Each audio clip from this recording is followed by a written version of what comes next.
Hello guys, welcome to my YouTube channel industrial automation with Mohammad Bilal. तो आज की इस वीडियो में हम टी ऑन रिटेंटिव टाइमर के बारे में डिस्कस करने वाले हैं। तो देखते हैं, हम यहाँ पर सबसे पहले एक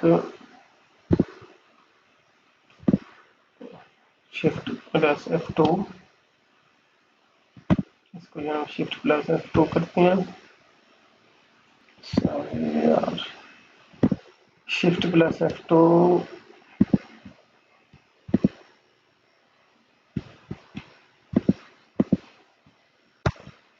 ये शिफ्ट प्लस F2 से ये है और इनपुट आई, शिफ्ट प्लस F7 से आउटपुट आ गई। यहाँ पे हम ले आते हैं T off timer, retentive timer. इस पर हम देते हैं, इसको भी हम दे देते हैं M0.0 इनपुट, इसको हम M0.1 दे देते हैं, M0.1। ये टी हैश टैग 10 सेकेंड, ये Q0.4 कर लेते हैं। गाइस, यहाँ पे एक और बात समझने वाली है, वो ये है कि इस टाइमर को रीसेट करने के लिए, यानी इसमें 80 पे जो वैल्यू टाइम आता है इलेक्स टाइम में, वो सेट हो जाता है। अगर हम इसको ऑफ भी कर दें तो फिर भी ये ऑफ नहीं होगी, इसको हमें रीसेट करना पड़ता है, क्योंकि ये रिटेंटिव टाइमर होता है, अपनी वैल्यू को वहाँ पे सेव कर लेता है, जिसकी वजह से हमारी आउटपुट ऑफ नहीं हो पाती। तो इसके लिए इस ब्लॉक में उन्होंने, कंपनी ने या सॉफ्टवेयर वालों ने एक रीसेट की कमांड दे दी है। जैसे ही हम इसको रीसेट करते हैं तो हमारा इलेक्ट्रिक टाइम वापस 0 पे चला जाता है, और जिससे हमारी आउटपुट ऑफ हो जाती है। तो इसके लिए हमें इलादा से एक आउटपुट ले लेते हैं, इनपुट ले लेते हैं, सॉरी, शिफ्ट प्लस F। यहाँ पे एक पहले हमें एक ब्रांच लेनी पड़ेगी शिफ्ट प्लस F8 से, इसको हम यहाँ पे ऐड कर देते हैं।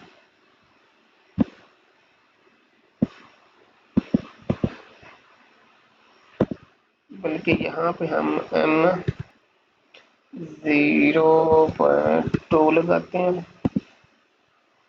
यहाँ पे टाइम आ गया, यहाँ पे MD7 लगाते हैं।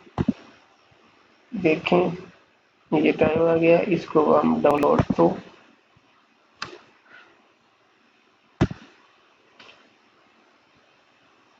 PLC में करते हैं डाउनलोड। इसको हमने मॉनिटर किया,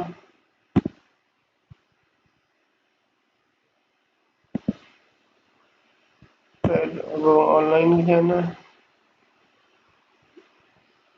इसको मॉनिटर किया, ये देखिए मॉनिटर हो गया। टी ऑन रिटेंटिव टाइमर, इसको जैसे ही हम कंट्रोल प्लस F2 से ऑन करेंगे, इसमें ये टाइमर चालू पड़ा, और 10 सेकंड के बाद ये इसको हम F3 करते हैं। ये देखें, ये जैसे हमने इसकी इनपुट को ऑफ किया तो इसने अपनी वैल्यू को वहाँ पे सेव कर लिया। ये देखिए, हाँ, अगर सिंपल वाले ये यहाँ पे देख लें टी ऑन टाइमर, इसको सिंपल वाले को ये ऑन करके देख लेते हैं, कंट्रोल प्लस F2, ये टाइम चल रहा है। जैसे ही हमने इसको ऑफ किया तो ये इसने अपनी वैल्यू, ये देखें, वापस 0 पर ले गया है। हम इसको थोड़ा सा बढ़ा के मैं आपको चेक करवाता हूँ। 100 पे ले जाओ, 110 पे ले जाओ, ये देखें। इसको मैं जैसे ही ऑन करता हूँ, टाइम चला, लेकिन जैसे ही मैं इसको F3 से, कंट्रोल प्लस F3 से इनपुट को ऑफ करता हूँ, टाइम वापस 0 पर चला गया।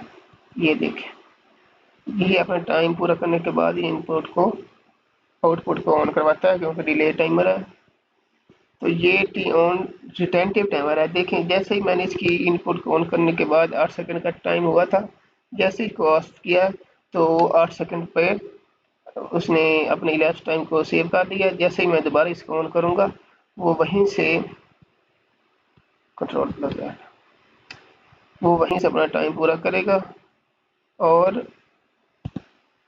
ऑनपोर्ट आउटपुट को ऑन करवा देगा।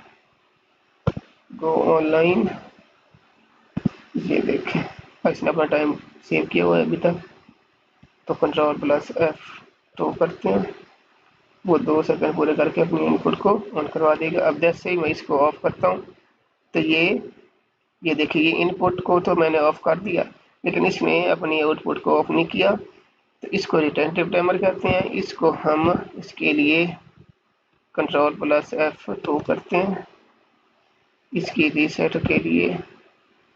तो रीसेट के लिए सबसे पहले यहाँ पे हमें एक ब्रांच लेनी पड़ेगी, जहाँ पे दोबारा इलेदा से हमें एक इनपुट लेनी पड़ेगी और इस इनपुट को हम यहाँ रीसेट के साथ लगा देंगे। यहाँ पे M 0.2 करते हैं। अब दोबारा इसको डाउनलोड करना पड़ेगा।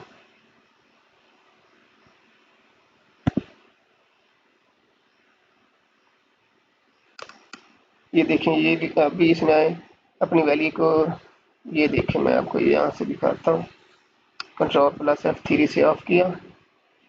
ये देखें हमने अपनी इनपुट को ऑफ भी कर दिया था, फिर भी हमारी आउटपुट ऑफ नहीं हुई, ऑन ही खड़ी है। जैसे ही मैं इसको इसके रीसेट वैल्यू रीसेट हिस्से को रीसेट कमांड को ऑन करता हूँ, इसको इसकी इनपुट को, तो ये अपनी आउटपुट को ऑफ करवा देगा। ये देखें इसका इलेप्स टाइम जब 0 हुआ है तो लाजमी बात है भाई Q 0.4 यानी इसकी आउटपुट ऑफ हो ही जानी है। हम इसको दोबारा करते हैं, देखता हूँ, आपको दिखाता हूँ। ये देखें कंट्रोल प्लस F2, ये अपना टाइम इसने चलाया। ये सबसे पहले हमें इधर, अब ये एक मैं आपको चीज़ दिखा देता हूँ। मैंने इधर से ये वाली M 0.2 इसका टाइम चलाने के लिए इसकी इनपुट को ऑन किया था, लेकिन इसका टाइमर नहीं चला। क्यों नहीं चला? वो इसलिए कि यहाँ से हमारी रीसेट की कमांड भी इससे जा रही है, रीसेट का इनपुट पुश बटन भी ऑन है, जिसकी वजह से जैसे ही इसको ये 1 करता है ये फ़ौरन इसको रीसेट कर देता है, तो इसको 1 होने भी नहीं देता, इसका टाइम आगे चलने भी नहीं देता। तो जैसे ही मैं इसको कंट्रोल प्लस F3 से ऑफ करवाऊँगा, मेरा टाइम चालू पड़ेगा। वो देखें, अब मैं यहाँ पे इसको जाके कंट्रोल प्लस F3 से ऑफ करवाता हूँ, तो ये देखें हमारा टाइम यहाँ पर यहीं पर सेव हो गया। इसको जब जैसे मैं दोबारा चलाऊँगा, ये देखें, फिर दोबारा ऑफ करता हूँ तो यहीं पे सेव है। जैसे ये देखें, ये है इसमें, ये है तो ऑन डिले टाइमर। डिले का मतलब है जितना टाइम हमने इस टाइमर में दिया है, तो वो टाइम पूरा होने के बाद अपनी आउटपुट को ऑन करवाएगा। लेकिन ये होता है रिटेंटिव टाइमर, और वो ऊपर वाला जो मैंने आपको दिखाया है, ये है जस्ट ऑन डिले टाइमर। जैसे ये अब इसकी आउटपुट वापस 0 होती है, ये देखो, ये अपने इलैप्स टाइम को वापस 0 पर ले आता है, और जैसे ही इसका इलैप्स टाइम 0 होता है तो आउटपुट भी ऑफ हो जाती है। ये देखें, दोबारा मैं आपको करवा कर दिखाता हूँ। ये देखें 1 2 3 4, अब इसका टाइम पूरा नहीं हुआ, तो मैं जैसे इसको ऑफ करूँगा तो वापस 0 पे चला गया। तो इसको कहते हैं ऑन डिले और ऑन डिले रिटेंटिव टाइमर। तो गाइज एक दफ़ा फिर मैं आपको इन सारे टाइमर्स का कंपैरिजन करके दिखा देता हूँ। ये हमारा टी ऑफ टाइमर है। जैसे ही हम इसकी, ये देखें, sorry guys, control plus F2 दबाते हैं, जिसमें फ़ौरन ही अपनी इनपुट को आउटपुट को, टाइमर भी फ़ौरन ही ऑन हो गया, लेकिन इसका टाइम नहीं चला। तो जैसे ही हम पुश बटन को ऑन करते हैं, Q 0.0 ऑन होगी इसकी आउटपुट। जैसे ही हम इसको ऑफ करते हैं, इसका टाइम चलेगा। ये टी ऑफ टाइमर है, यानी ऑफ करवाने के लिए ये अपना टाइम लेगा जितना टाइम हमने इसकी अपना इस पीटी वैल्यू पर दिया हुआ है, पीटी पॉइंट पर प्रीसेट वैल्यू, इसे हम कहते हैं प्रीसेट वैल्यू। तो ये अपना 25 सेकंड पूरा करने के बाद इसको ऑफ करवा देगा। देखें, अब दोबारा टी ऑन टाइमर पे आते हैं, ये तो आपको दिखा चुका है। जैसे ही अपना टाइम पूरा करने का करेगा ऑन डिले, यानी इसके इनपुट ऑन करवाने के बाद जैसे ही हम इनपुट ऑन करवाते हैं तो इसके 25 सेकंड का, यानी दो जो टाइम हमने दिया होता है उसका डिले आ जाता है। वो अपना टाइम पूरा करने के बाद आउटपुट को ऑन करवाता है। और ये है टीपी टाइमर, अपनी अपनी वैल्यू को, अपनी आउटपुट को फौरन ही ऑन करवाएगा। ये देखें, कंट्रोल प्लस F2 फौरन इसने ऑन करवाया है। और जैसे ही अपना टाइम पूरा करेगा 25 सेकंड के लिए, जितना टाइम हमने इसमें देते हैं पुट करते हैं, तो उतने टाइम के लिए ही अपनी आउटपुट को ऑन करवाएगा। मैंने इसकी टाइम टीपी टाइमर में 25 सेकंड का टाइम दिया हुआ था, तो ये अपने 25 सेकंड पूरा करने के बाद आउटपुट को ऑफ करवा देगा। लेकिन इसमें भी जैसे ही मैं अपनी आउटपुट इनपुट को ऑफ करता हूँ, ये अपनी वैल्यू को वापस 0 पर ले आता है। ये देखें, ऑन किया, ये ऑन किया, ये देखें, वापस ऑफ किया, तो वैल्यू वापस 0 पे आ जाएगी। वापस 0 पे नहीं आएगी, सॉरी, बल्कि ये अपना टाइम पूरा करने के बाद ही ऑफ होगा टीपी टाइमर, सॉरी। और ये है टी ऑन रिटेंटिव टाइमर। ये है तो डिले, यानी जितना टाइम हमने इसमें देते हैं उतने टाइम बाद ही अपने आउटपुट को ऑन करवाएगा। लेकिन इसमें जैसे ही हमारा पीछे से पुश बटन इमरजेंसी में कोई भी ऑफ हो जाता है, या इमरजेंसी में लाइट चली जाती है, या कुछ भी हो जाता है, तो अपना उस टाइम को सेव कर लेता है।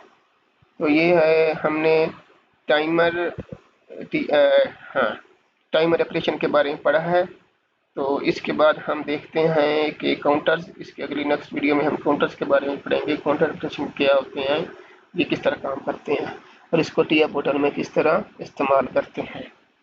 थैंक यू गाइस, अल्लाह हाफिज़।